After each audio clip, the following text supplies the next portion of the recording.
जो भी क्षेत्रीय परिषद की बैठक होती थी वो किसी न किसी राज्य के राजधानी में ही होती थी, लेकिन ऐसा पहली मर्तबा है जब राजधानी के अलावा किसी दूसरे शहर में भी ये महत्वपूर्ण जो बैठक है वो आयोजित हो रही है। बैठक में शामिल होने वाले जो मेहमान होंगे उनका बनारसी अंदाज में स्वागत किया जाएगा, उनके ऊपर पुष्प वर्षा की जाएगी, ढोल नगाड़ों के साथ मंत्रोच्चार के साथ उनका स्वागत होगा। और फिलहाल हम वाराणसी की सड़कों की तस्वीर आपको दिखाने की कोशिश कर रहे हैं कि नदेसर के जहाँ पर ये बैठक आयोजित होने वाली है ताज होटल, उसके ठीक बाहर की हम तस्वीरें आपको दिखा रहे हैं कि यहाँ पर देखिए बड़े बड़े जो कटआउट्स हैं, जो बड़े बड़े बैनर हैं। धर्म नगरी वाराणसी के खाते में एक और बड़ी उपलब्धि आई है। मध्य क्षेत्रीय परिषद की बैठक इस बार वाराणसी में आयोजित हो रही है और इस बैठक में शिरकत करने के लिए केंद्रीय गृह मंत्री अमित शाह के अलावा उत्तर प्रदेश, उत्तराखंड, छत्तीसगढ़ और मध्य प्रदेश के जो मुख्यमंत्री हैं वो आज वाराणसी पहुंचेंगे। 24 जून को वाराणसी के इसी ताज होटल में मध्य क्षेत्रीय परिषद की बैठक होगी, जिसमें चारों राज्यों के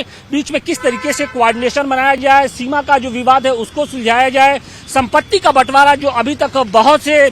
जो राज्य हैं उनके बीच में नहीं हो पाया है उसको किस तरीके से सुलझाया जाए, और साथ ही साथ राज्यों के विकास को लेकर किस तरीके से आगे का खाका खींचा जाए,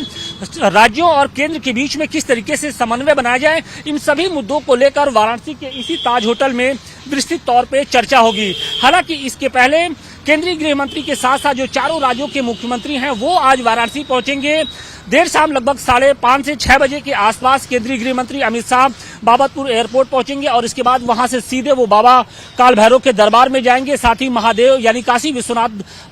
मंदिर में भी जाएंगे और वहां पर मत्था टेकेंगे। और इसके बाद रात्रि में मुख्यमंत्री योगी आदित्यनाथ की ओर से आयोजित जो डिनर है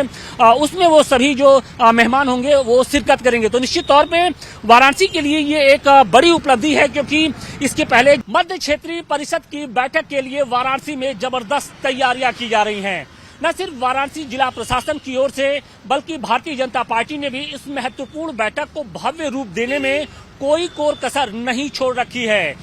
बैठक में शामिल होने वाले जो मेहमान होंगे उनका बनारसी अंदाज में स्वागत किया जाएगा, उनके ऊपर पुष्प वर्षा की जाएगी, ढोल नगाड़ों के साथ मंत्रोच्चार के साथ उनका स्वागत होगा। और फिलहाल हम वाराणसी की सड़कों की तस्वीर आपको दिखाने की कोशिश कर रहे हैं कि नदेसर के जहाँ पर ये बैठक आयोजित होने वाली है ताज होटल, उसके ठीक बाहर की हम तस्वीरें आपको दिखा रहे हैं कि यहाँ पर देखिए बड़े बड़े जो कटआउट्स हैं, जो बड़े बड़े बैनर हैं वो इस वक्त लगाए जा रहे हैं और उसकी जो तैयारियां हैं उसको अंतिम रूप दिया जा रहा है। अमित शाह केंद्रीय गृह मंत्री आ रहे हैं, उत्तर प्रदेश के सीएम योगी आदित्यनाथ, उत्तराखंड के सीएम, मध्य प्रदेश के सीएम और छत्तीसगढ़ के चूंकि सीएम आ रहे हैं। एक महत्वपूर्ण बैठक होने वाली है। ऐसे में भारतीय जनता पार्टी और बनारस के लोग भी अपने अंदाज में उनका स्वागत करना चाहते हैं और यही कारण भी है कि देखिए बाबतपुर से लेकर काशी विश्वनाथ द्वार तक कुल 11 पॉइंट बनाए गए हैं जहां पर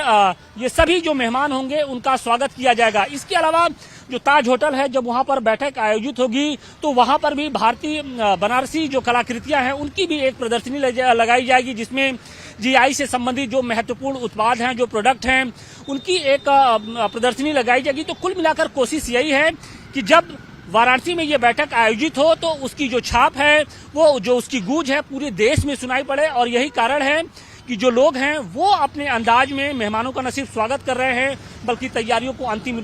रूप देने में जुट गए हैं। वाराणसी से मनीष दुबे के साथ आशुतोष सिंह, टाइम्स नाउ नवभारत।